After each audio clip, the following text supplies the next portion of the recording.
My name is Clara Bennett.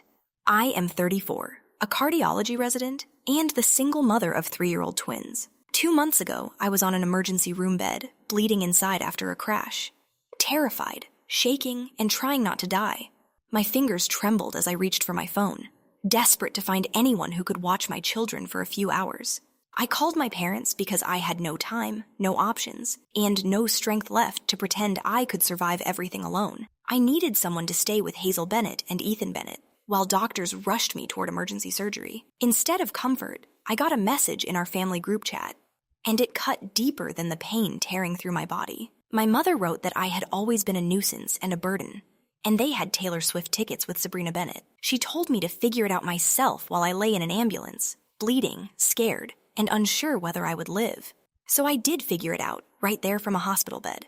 Because survival has a way of stripping life to truth. I called an emergency nanny service, paid triple the rate without hesitating, and arranged care for my children in minutes. Then I made a decision that would change everything, not only for them, but for me, my children, and my future. I cut them off completely. The mortgage, the health insurance, the repairs, every quiet payment I had carried for years. 8 years of support ended with one tap because the people I had carried called me a burden while I was dying. 2 weeks later, someone knocked on my door, and what happened next changed the shape of my family forever. Before I tell you who stood there, please like and subscribe only if this story truly speaks to your heart. Leave a comment too. Tell me where you are watching from and what time it is there because I love that connection. Now let me take you back to the beginning, to the place where I first learned that love in my home had rankings. Growing up in the Bennett household, I learned early that affection was never free. It was assigned by position. My older sister, Sabrina Bennett, was the star of every room, every dinner, every holiday, and every family story. She was 3 years older than me, effortlessly beautiful, magnetic, and impossible for our parents to stop admiring. Whenever Sabrina Bennett entered a room, my mother brightened and my father straightened as if royalty had arrived. When Sabrina Bennett said she wanted to study fashion design, my mother cried tears of joy and pride. My father called her our little visionary, our dreamer, our artist, our future, and the room glowed around her. When I said I wanted to become a doctor, my father just nodded once and called it practical. Practical. That was all. No tears, no shining eyes, no celebration, just that one dry word dropped between us. I told myself it did not matter because children of favoritism learn early to survive on self-approval. I buried myself in textbooks, poured myself into work, and decided achievement would become the place I hid my pain. I aced every exam I touched and fought my way into one of the best medical schools in the country. 4 years of undergrad became 4 years of medical school. Then years of residency focused on cardiology. I kept climbing, not because anyone at home was cheering, but because I refused to let neglect define my worth. The day I graduated from medical school should have been one of the proudest days of my life. I wore my gown, held my diploma, and looked into the crowd, hoping, even then, that my parents would see me. They arrived 2 hours late, rushed and distracted, as if my graduation had been squeezed between more important errands. My mother barely met my eyes when she apologized and explained that Sabrina Bennett had an investor meeting. They had to drop her off first, she said, as if that fully explained missing one of my biggest milestones. There were no flowers, no celebratory lunch, no dinner reservation, no proud family photos taken with intention. We took one quick picture in a parking lot before they hurried away to support Sabrina Bennett emotionally. She had needed comfort after her meeting, and apparently that mattered more than my graduation from medical school. I remember holding my degree and smiling for that parking lot photo with a face I did not feel inside. 3 years earlier, Sabrina Bennett had held her first fashion show, and my family treated it like a royal event. Everyone flew to New York, stayed in a 5-star hotel, and sat front row as if history were unfolding. My father posted 17 photos online, with captions praising his talented girl and her brilliant future. For my medical degree, I got a parking lot snapshot and a lukewarm congrats honey before they left. I told myself it made sense because fashion was harder, riskier, more fragile, and she needed more support. Medicine was stable, they implied, and I was solid enough to stand without help, so I tried to believe it. What I did not understand then was that their favoritism was not only emotional, it had become financial too. And in that quiet arrangement, I was not the child being supported. I was the one supporting everyone else. It started 8 years earlier, right after I finished medical school. and before I fully understood family patterns. My father called one evening, his voice tight with shame, and said they were in a difficult financial bind. The mortgage payment was due, things were tight that month, and he asked if I could help them once. He used the words "just this once," and I believed him because I still wanted to be a good daughter. That same night, I transferred $2,400 without hesitation, because of course I would help my parents. But just this once quietly turned into every month. Regular, expected, and never openly discussed again. The mortgage came first, then their health insurance premiums when my father lost his company coverage. $800 each month for insurance became just another line item in the life I was financing. Then came emergencies, car repairs, a leaking roof, a failing furnace, and every crisis that suddenly became mine. I never said no, not once. I told myself they needed me and that family meant showing up. The requests were never framed as entitlement.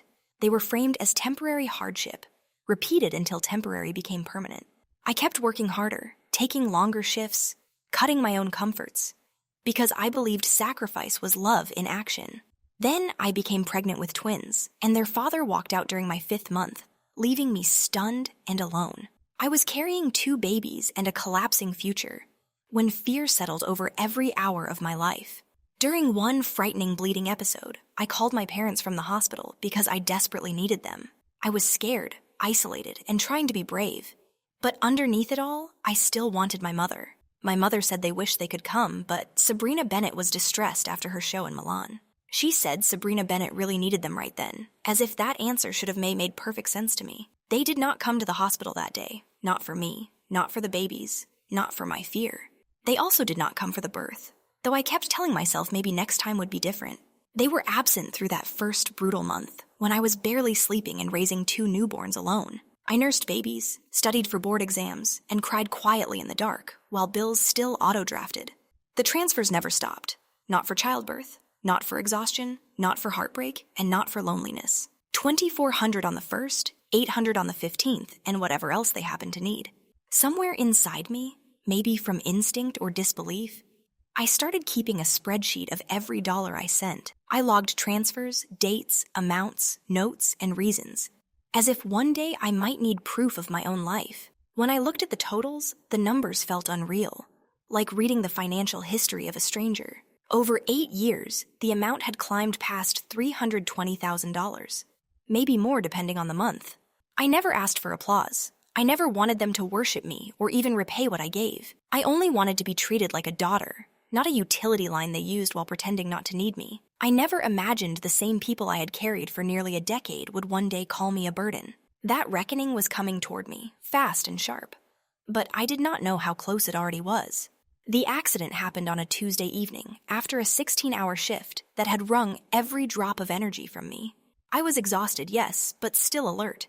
And I remember the traffic light turning green in front of me. I eased into the intersection, thinking only about getting home, seeing my children, and finally resting for a few hours.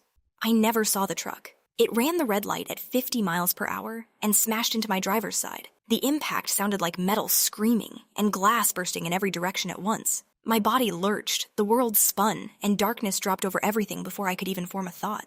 I woke up in an ambulance with pain ripping through my abdomen and sirens breaking apart the air around me. A familiar face leaned above me, urgent and focused, calling my name as if he could anchor me with it. It was Dr. Julian Hayes, an emergency physician from my hospital, someone I had worked with for 2 years. I tried to speak, but my voice came out thin and wrong, barely strong enough to shape the question. Dr. Julian Hayes told me I had been in a serious accident and they suspected internal bleeding. Then he said the word surgery, and that word hit me harder than the crash itself. Surgery meant risk, anesthesia, blood, time, and my mind leaped instantly to my children. I grabbed his arm and asked about Hazel Bennett and Ethan Bennett, because panic had narrowed to one need. They were with the babysitter, I said, and she was supposed to leave at 8 o'clock. Dr. Julian Hayes checked his watch and told me it was 7:15, which left 45 minutes. 45 minutes to find someone to care for my twins before doctors opened my body to save my life. I fumbled for my phone with blood on my fingers and the screen slipping beneath my shaking hand. I pulled up my parents' number because in a crisis, even old wounds still reach for familiar doors. It rang 4 times before my father answered with impatience already coating his voice. He said they were about to leave and asked what I wanted, as if I were interrupting a casual evening. I told him I had been in an accident, that I was being taken for surgery, and I needed help. I asked him and my mother to watch the twins for just a few hours, only until I was stable. There was silence first, then muffled voices, my mother sounding sharp, Sabrina Bennett laughing somewhere nearby. The line went dead, and a second later my phone buzzed with a message in the family group chat. The message came from Margaret Bennett, and I read it while strapped to an ambulance stretcher. She wrote that I had always been a nuisance and a burden, and they had concert tickets with Sabrina Bennett. She told me they had planned the night for months and that I should figure it out myself. I read the message once, then again, because part of me still believed there had to be some mistake. But there was no mistake. My father added that I was a doctor and used to hospitals. He told me not to make this into a bigger deal than it needed to be, and I felt something die. Then Sabrina Bennett replied with nothing but a laughing emoji, and somehow that hurt more than words.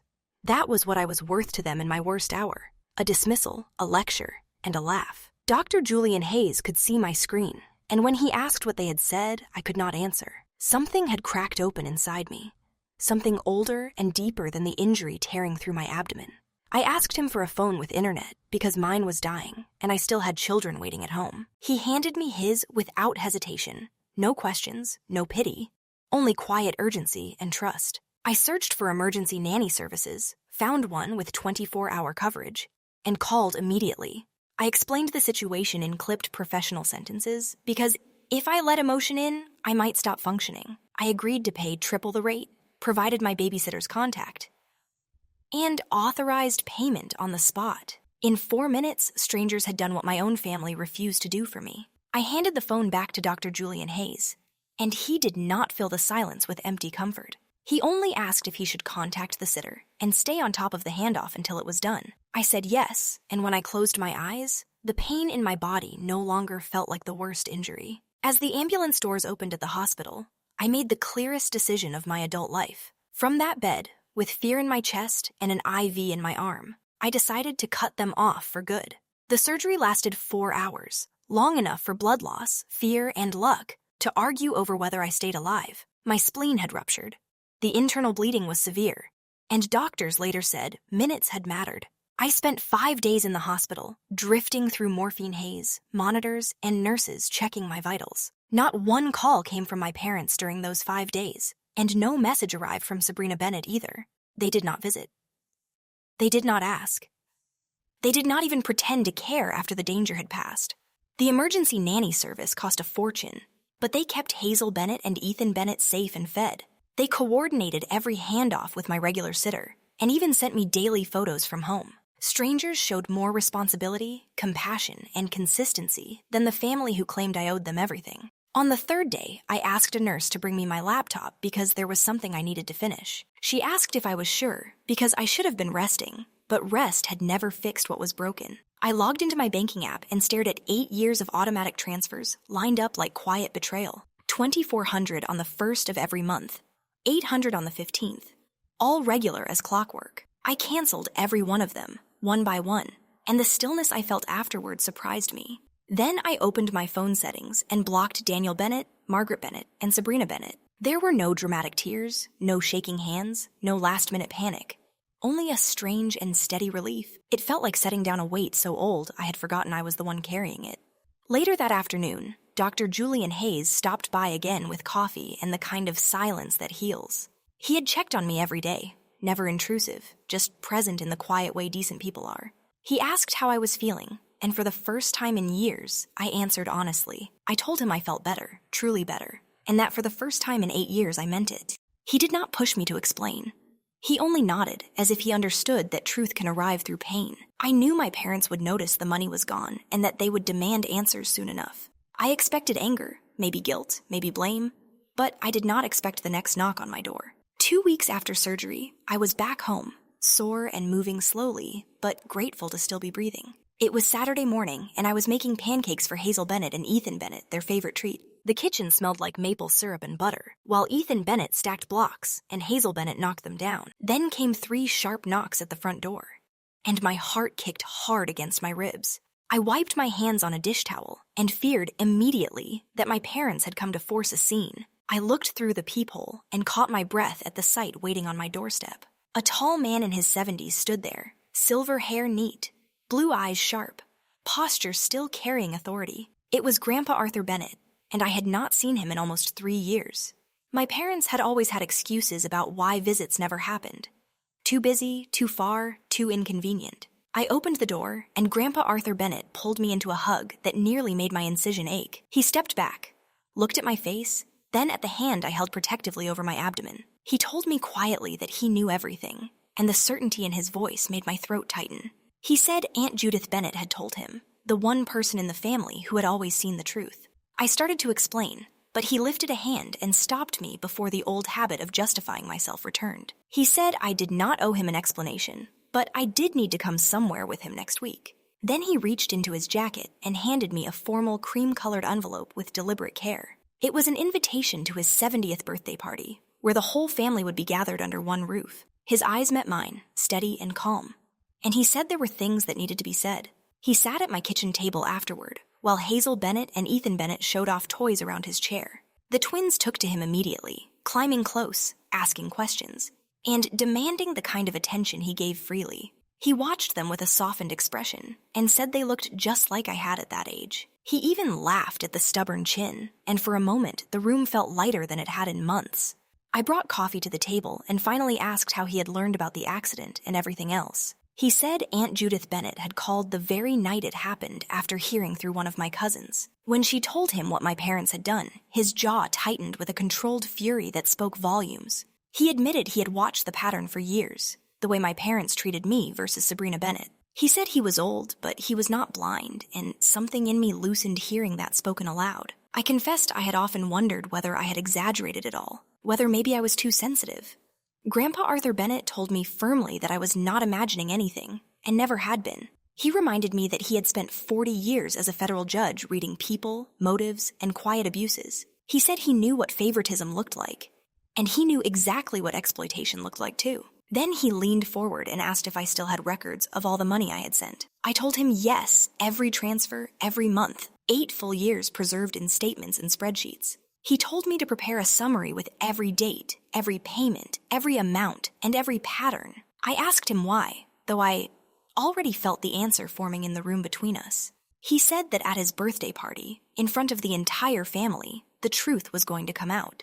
Not as revenge, he said, and not as spectacle, but as facts, because facts do not need decoration. He believed facts had a way of speaking for themselves, especially when silence had protected lies for too long. My hands trembled around the mug, and I whispered that I was afraid everyone would hate me for it. He squeezed my hand and said the ones who mattered would not, and the ones who did never deserved me. The next 2 weeks blurred into preparation, recovery, parenting, and the emotional weight of finally confronting reality. I printed every bank statement, every mortgage transfer, every insurance payment, every extra expense, every confirmation.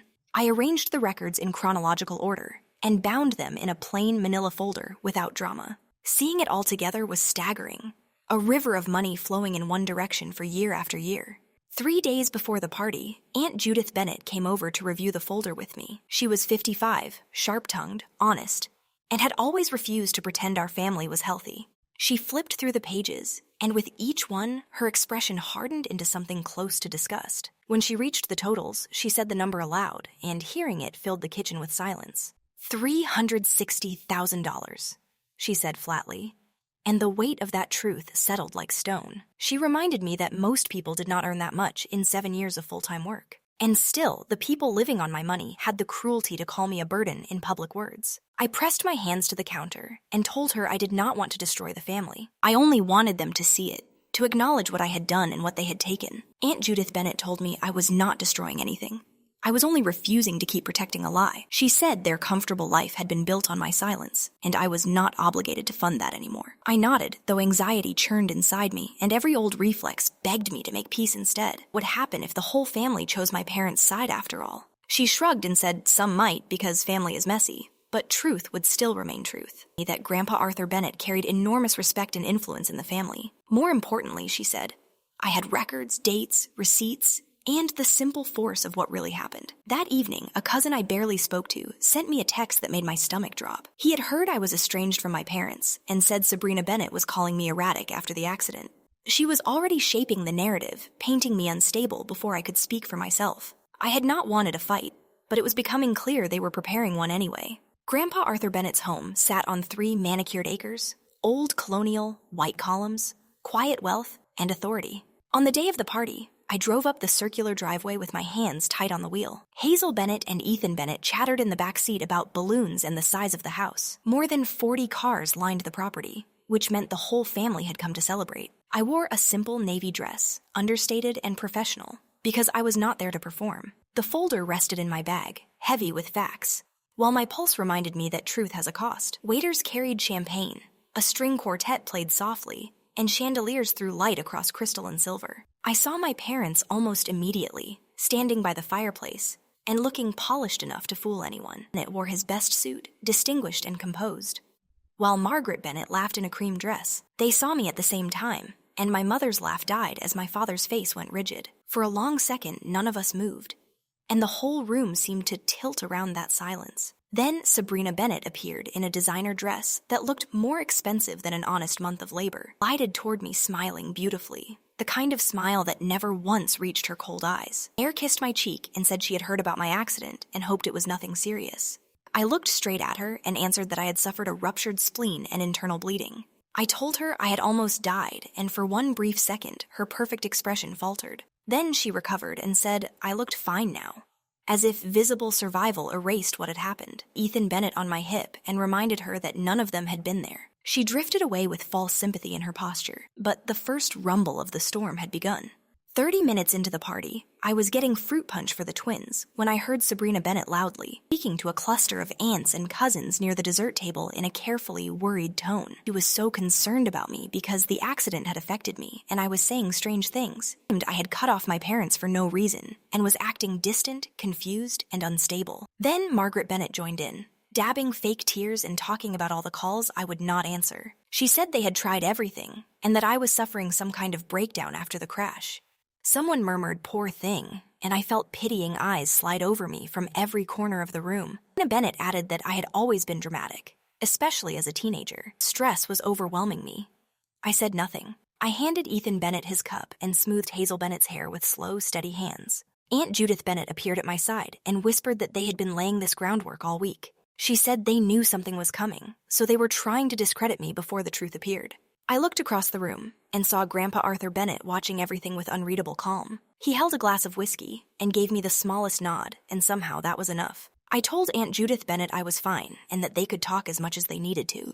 Then the room gradually quieted as someone tapped a glass and attention shifted toward the center. Grandpa Arthur Bennett rose from his chair, and even at 70, he still commanded a room instantly. He said, before the festivities continued, he had a few things he wanted to say to the family. The air changed at once, and every instinct in me knew the moment I had feared had finally arrived. I need to pause here for a second and ask you something before Grandpa Arthur Bennett reveals what he knows. Has anyone ever tried to rewrite the truth about you after you finally stood up for yourself?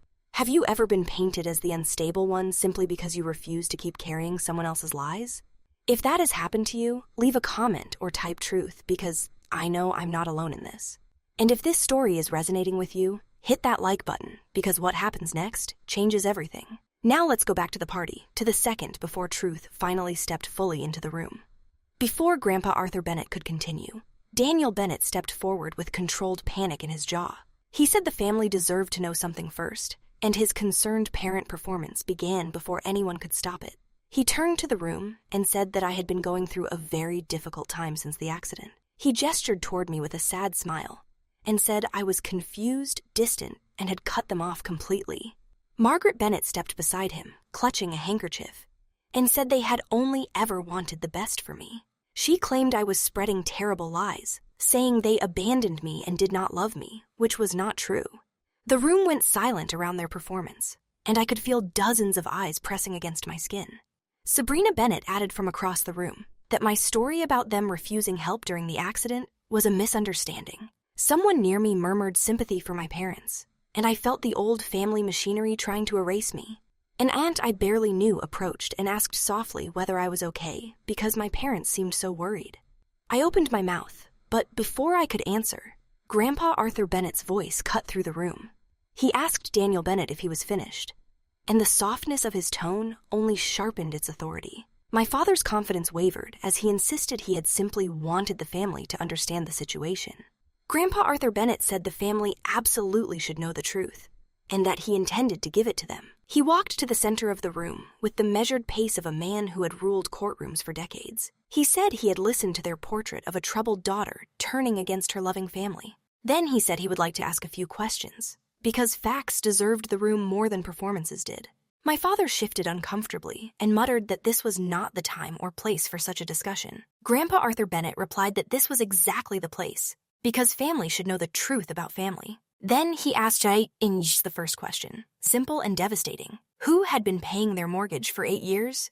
Color drained from Daniel Bennett's face so quickly that even people across the room noticed. He claimed they paid their own mortgage, but the words came thinner than he intended. Grandpa Arthur Bennett pulled my folder from his jacket and said he had complete transfer records proving otherwise. A ripple moved through the room as people realized this was no vague accusation, but documentation. Margaret Bennett stammered that I had offered help, and that they had never forced me to do anything. Grandpa Arthur Bennett said he was not discussing force.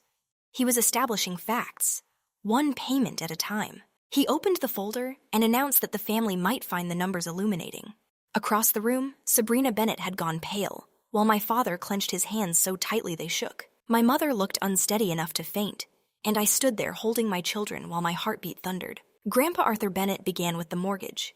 96 consecutive monthly payments of $2,400 each. He looked up and said that totaled $230,400 for the very house they lived in. Someone gasped loudly, and the sound cracked the room open just enough for the truth to keep spreading. Then he turned to the insurance premiums, $800 a month when my father's company dropped coverage. He said those payments totaled $76,800, all from my account, all over the years. He continued with car repairs, home maintenance, and emergency expenses that added roughly $45,000 more. Then came cash gifts and support linked to Sabrina Bennett's fashion ventures, another $12,000. He closed the folder and gave the final total, $364,200, give or take. The silence afterward felt almost physical, the kind that presses against skin and changes a room permanently. Aunt Judith Bennett stepped forward and reminded everyone that the sum exceeded many people's entire 7-year income. She said I had done all of it while finishing residency and raising infant twins largely by myself.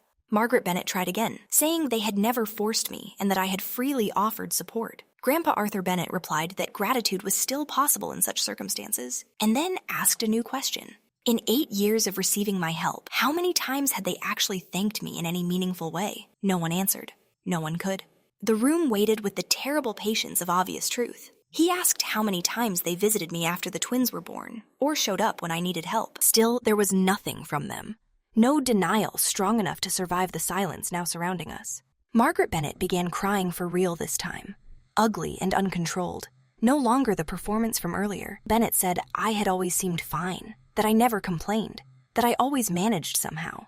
Grandpa Arthur Bennett repeated the word managed and said I had managed because I had been forced to. They had trained me to believe my needs did not matter, and that management was not evidence of care. An uncle near the back shook his head and said, "Jesus, Richard," like a man seeing someone clearly at last. Then Grandpa Arthur Bennett said there was one more thing the family still needed to hear. He pulled out his phone, adjusted his glasses, and told them about the accident 2 months earlier. He said I had been bleeding internally, rushed toward emergency surgery, and had called home from the ambulance. I had been with a babysitter who was about to leave, and I only needed a few hours of help. Then he said he would read the exact message I had received in reply, and the room froze. He read Margaret Bennett's words exactly, that I had always been a nuisance and a burden. He read the part about Taylor Swift tickets with Sabrina Bennett, and the order to figure it out myself. The room erupted in shock, horror, and disbelief, because some lines are too cruel to hide behind context. Sabrina Bennett tried to say the text was being taken out of context, but no one believed her. Aunt Judith Bennett snapped that there was no acceptable context for abandoning your daughter during a medical emergency. Daniel Bennett shouted that they had not known how serious the accident really was when I called. Grandpa Arthur Bennett cut through the chaos and asked whether they had asked, called back, or come. Silence answered for them, and he supplied the truth himself. No, no, and no. One distant cousin physically stepped away from my parents, her face twisted with disgust and secondhand shame. Others followed, creating space around them without a word. And that quiet movement said more than shouting could.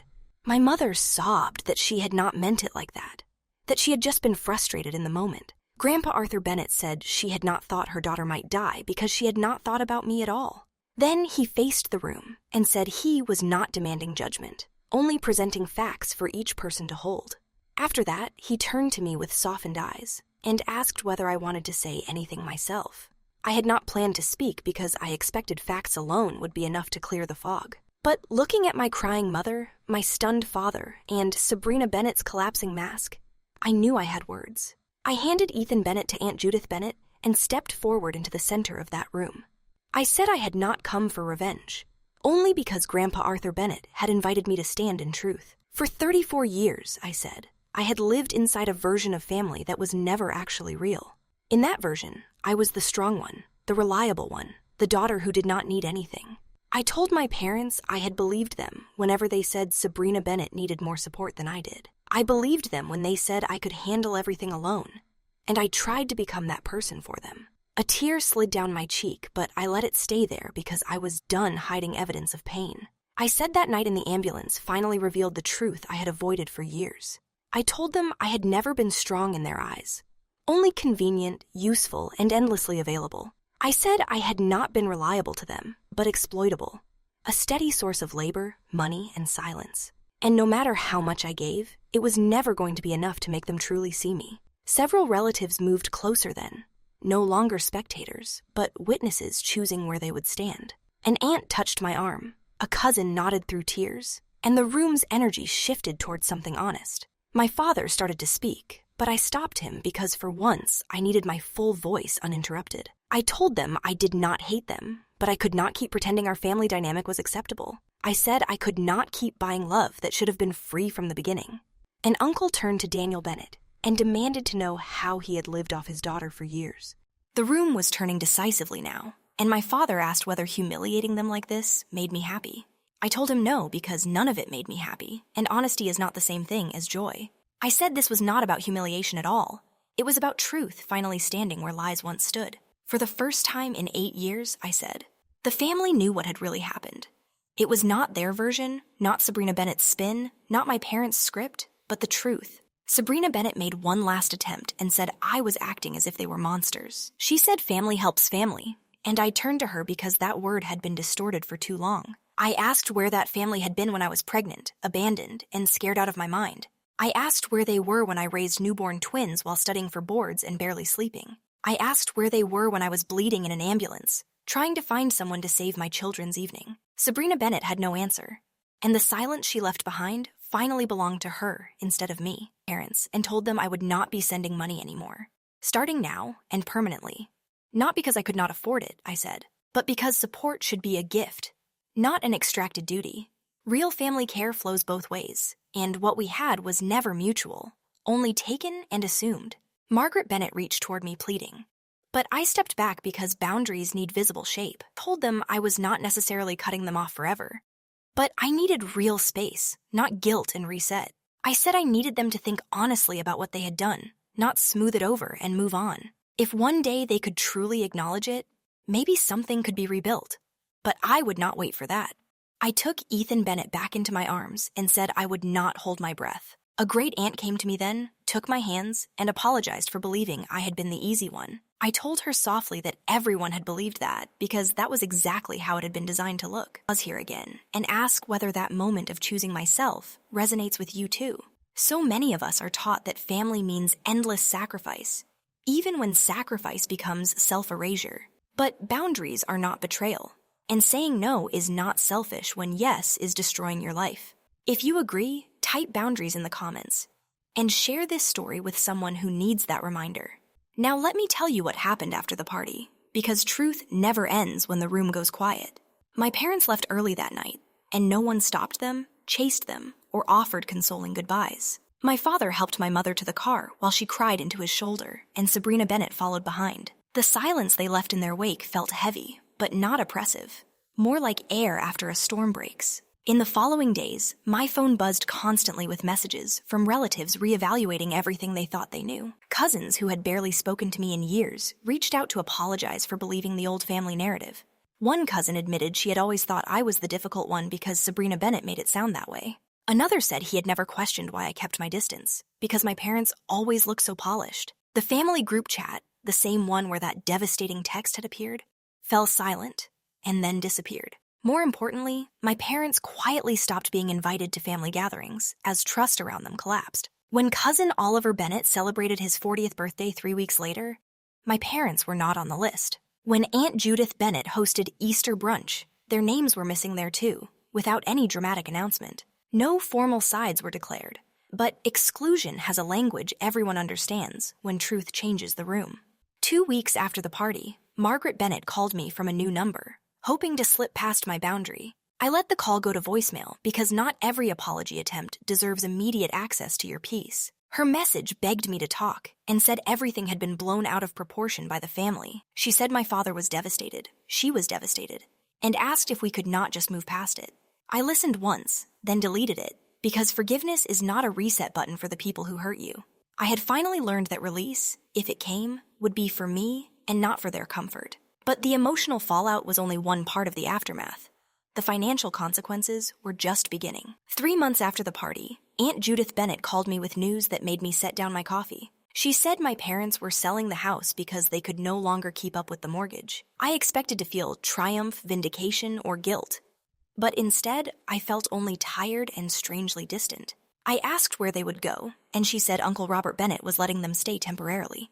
The arrangement came with clear conditions, though. They needed to work and stop waiting for rescue. My parents had not worked full-time in years. Not really, because my money had become their hidden salary. My father had taken early retirement at 55, and my mother had never built a work life outside the home. Without my transfers, they were finally confronting how dependent they had become on the daughter they belittled. I asked whether Sabrina Bennett could help them now, since she had always been the family's chosen one. Aunt Judith Bennett let out a humorless laugh and said Sabrina Bennett was drowning in her own consequences. Word about the party had spread through family connections, and reputation turned out to matter in fashion too. She had lost a major design contract, and the last update anyone heard was that she was waitressing part-time. I looked through my kitchen window at Hazel Bennett and Ethan Bennett playing in the backyard sun. I said quietly that I did not want any of them to suffer, even after everything that had happened. Aunt Judith Bennett said she knew that because goodness was still the first thing in me, even now. But she reminded me they had not suffered during those 8 years because I kept absorbing every blow for them. They had not learned responsibility, gratitude, or humility because my support had shielded them from consequences. Stopping the money was not cruelty, she said. It was necessity. And deep down, I knew she was right. That evening, I sat down with my new budget and redirected the old payments toward my children instead. The $3,200 that used to disappear into my parents' life now went into a college fund. Hazel Bennett and Ethan Bennett would never carry student debt or someone else's burden if I could help it. That felt like enough justice for me. Not revenge, but redirection toward something healthy and deserved.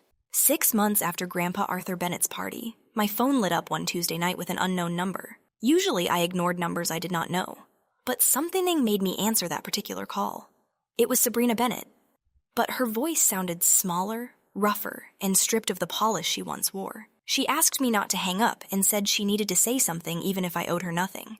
I sat on the edge of my bed and told her I was listening, though I kept my guard in place. Then she apologized, and the words came out cracked, uneven, and heavier than anything I had ever heard from her. She said she was sorry for how she treated me, for what she said, and for laughing at that text. Her voice broke when she admitted she had laughed while I was dying, and she did not know what that made her. I waited in silence because apologies mean more when they are not interrupted or rushed toward comfort. She admitted she had not known the full extent of the money, not all of it, not for all those years. She said she knew our parents struggled, but she thought they were managing somehow, and never asked who made that possible. I asked whether she had ever truly wanted to know, and that question stayed between us for several seconds. Finally, she whispered no, because knowing might have forced her to give up being the favorite. She admitted she had liked the ease, the attention, and the way everything had bent toward her needs. Then she laughed bitterly and said nothing came easy anymore, especially after the contract she lost. I told her I had heard about it, and she said reputation was suddenly a very real currency. After a quiet moment, she said she was not calling for money, or even for forgiveness. She only wanted me to know that she finally saw it now. What our parents had done and what she had been. I took a breath and told her that if she really saw it, then she needed to start from there. I told Sabrina Bennett to stand on her own feet, face what she had been, and choose to be better. Through tears, she said she was trying, and for the first time, I believed she might actually mean it. When I ended the call, I did not feel healed, but I felt something gentler, something close to hope. 6 months after that call, 1 full year after the accident, I stood in my new apartment at Sunset. It was not large, just 2 bedrooms, 1 bathroom, a small kitchen, and windows catching the evening light. But it was 5 minutes from the hospital, in a good school district. And most importantly, it was mine. No mortgage payments were leaving my account for people who called me a burden and gave nothing back. No insurance premiums were subsidizing those who ignored me in crisis and expected my loyalty on demand. There was only rent, utilities, groceries, peace, and a college fund growing steadily month after month. Hazel Bennett and Ethan Bennett were spending that afternoon with Grandpa Arthur Bennett, as they often did now. Over the past year, he had become a real fixture in our lives. Not just a relative, but family. Every Sunday he picked them up for little adventures, the zoo, the park, and secret ice cream trips. He once told me I was raising good kids, and hearing that from him meant more than I expected. Aunt Judith Bennett had also become more than extended family. She had become a true friend in my adult life. We had dinner twice a month, and she helped me process the emotional aftermath of setting boundaries. Recently, she told me the thing she admired most was that I had not allowed myself to become bitter. She said many people would have, and honestly, I would have had every reason to let bitterness win. I told her bitterness was just drinking poison and hoping someone else would be the one who got sick. As for my parents, we had not spoken directly, though family whispers still carried fragments of their new life. They were still staying with Uncle Robert Bennett, trying to hold together a life built on long-denied dependence. My father had taken a part-time job at a hardware store, and my mother was doing bookkeeping for a church. They were not thriving, but they were surviving. And survival looks different when no one is quietly carrying you. Some days I wondered whether they missed me, whether regret ever reached them in the middle of ordinary hours. But those were no longer questions I needed answered in order to build a peaceful life. I had spent 34 years carrying their emotional and financial weight, and it was finally time to stop. If you have stayed with me this far, I want to leave you with something more valuable than closure. Not advice exactly, because I do not get to tell anyone else how to live or what to forgive, but maybe a lesson, or at least a reflection carved out of pain, recovery, and finally seeing clearly. For most of my life, I believed love was something you earned by giving more and needing less. I believed that if I sacrificed enough, stayed useful enough, and asked for nothing, I would finally be cherished. I was wrong, and almost dying on an operating table was what finally taught me that. Love is not a transaction, not a reward for usefulness, not an invoice paid with labor and silence. No amount of money, time, or self-erasure can buy what should have been freely given from the start. The family I have now, Grandpa Arthur Bennett, Aunt Judith Bennett, and friends like Dr. Julian Hayes, showed me that. They did not love me because of what I could provide, but because of who I am when I simply exist. That difference changed everything. And once I understood it, I could never go back to the old bargain. I do not know what will happen next with my parents, and I no longer build my life around waiting. Maybe one day they will change for real, reach out with honesty, and be ready to rebuild something worthy. If that day comes, I will consider it carefully, but I will not pause my healing until then. My life is mine now, my energy is mine, my resources are mine, and my love is not for extraction.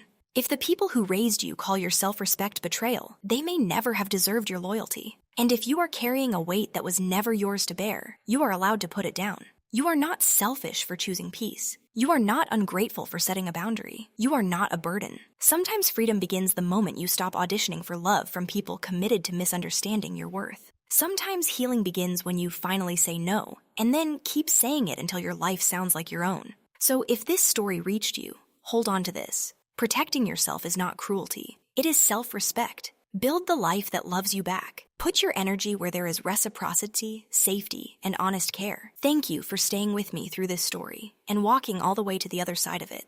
If it resonated with you, please like and subscribe, because your support helps more stories like this get told. I would love to hear from you too, especially if you have ever had to draw a boundary with family. Tell me in the comments how that boundary changed your life, your peace, or your understanding of yourself. And if you want more stories about standing up, finding your voice, and choosing dignity, stay with this channel.